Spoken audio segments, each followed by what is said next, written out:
Good afternoon and welcome to 365 Days of Amazing Stories with Theo Mayer. Yes, I'm looking a little funny today. I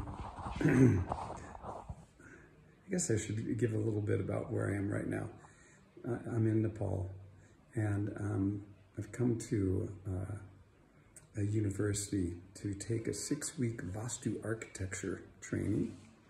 And we did some ceremonies today to begin the whole training. And look outside here.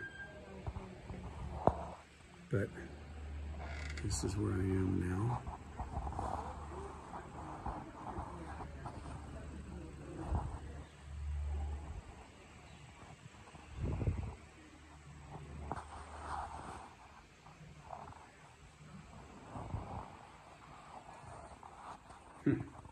So here we are.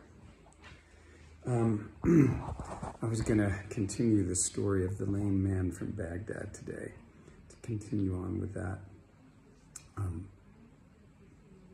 And yes, so where were we? Remember, he'd gone to visit this young lady, and the barber had followed, and when he got to the house, the young man, he had no idea that the barber was following him. He went in, the old woman who'd helped arrange for the young man to meet this love of his life, well, she was there and she led him upstairs into the room. Now, no sooner had he been led up the room when he heard that the head judge had returned. And he came in through the door, closed the door, went inside. And the young man looked out the window at this point and saw that the barber was hiding there behind a wall, but was there. And he was like, oh my God, I am cursed.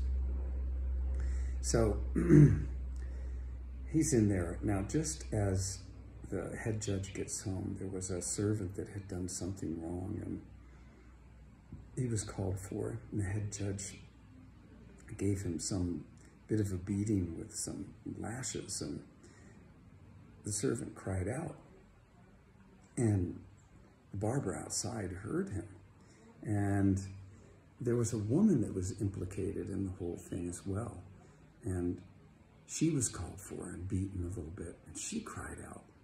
And the barber at this point thinks for certain that it is this young man that's been beaten and his love. And so he begins to tear his clothes and scream out that his master is being murdered. And he makes this huge commotion. He runs back to the house of the young man and he tells his relatives what's taken place. He's mad that, he's being murdered. And so they all come out and they're tearing their hair and tearing their clothing and screaming, and all these people begin to gather to see what is all this commotion about. And they get to the house of the head judge, and they all start clamoring, and the barber's like, come, you need to let our master out if he's in there, unless you have murdered him. Now the head judge, one of his servants, comes and lets him know that all these people that are screaming and yelling, they're screaming and yelling outside his doorway about him murdering somebody. And so he goes to the door, and the barber accuses him of murder, and he says, what are you talking about?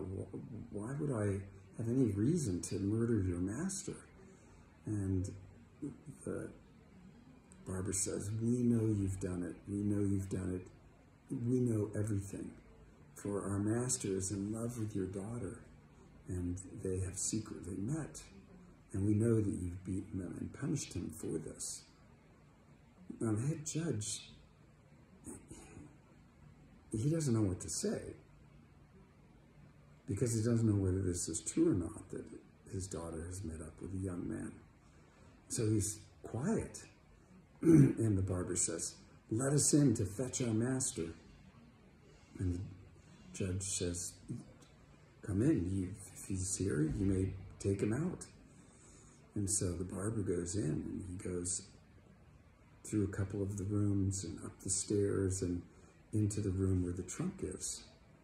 And he knows that this is the young woman's room, and he sees the trunk, and he thinks, my master must be in here.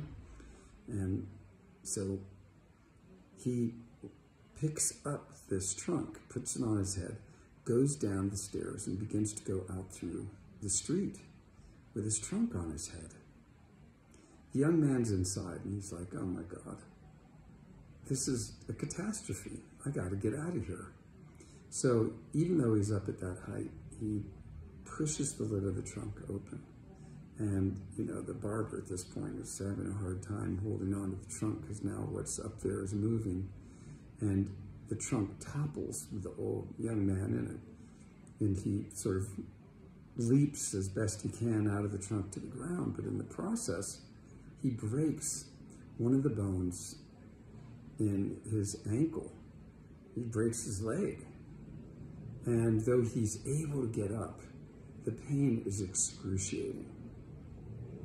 Now, the young man is thinking, I can't be in the midst of all this. This is just madness. And he thinks to himself, fortunately, he has some money up one of his sleeves. And he thinks, this is just for this occasion. He pulls the money out and he throws it into the street. And suddenly all these people have been clamoring about and yelling and screaming. They get down on their hands and knees to gather up this money, and the young man now runs away as best he can, hobbling, as you might imagine, from, having broken his leg. Well, he's running, and the barber is running after him. And he just can't seem to lose him, and he calls back, leave me alone. He says, the barber's like, if it were not for me, you would be dead. I came at just the most important moment to take care of you, and look at how you're treating me now. You have no respect. And he goes on, about how wonderful he is and how no one else could have done the job except him.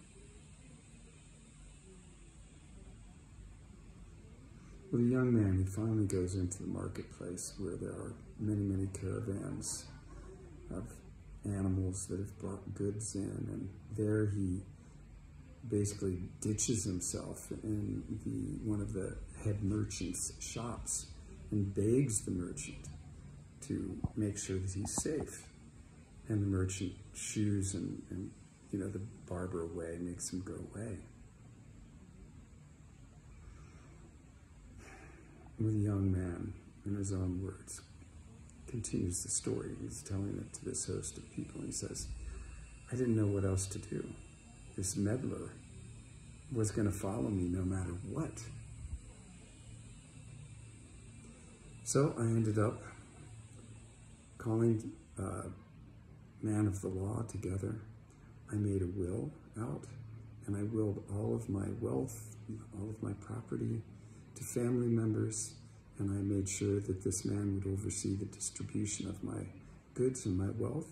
And I took what I needed, and I left to go to this place where I am right now, your city.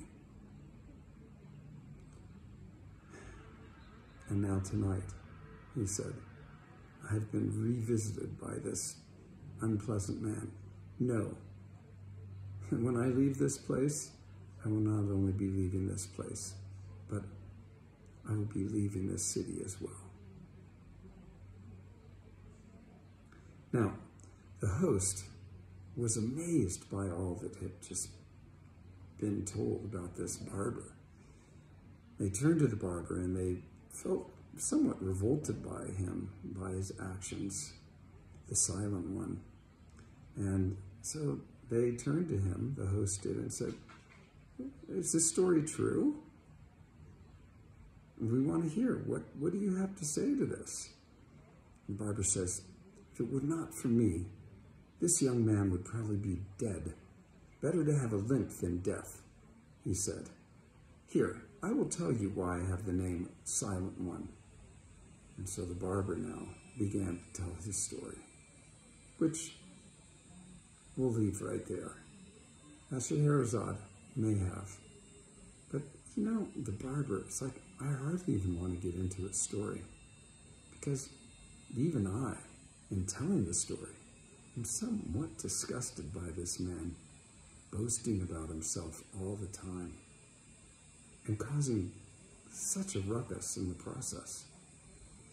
Anyway, we'll see if tomorrow I have the will to tell more of the story about the barber. I might have to skip a little bit. All right. Hope you enjoyed. Have a good rest of your day.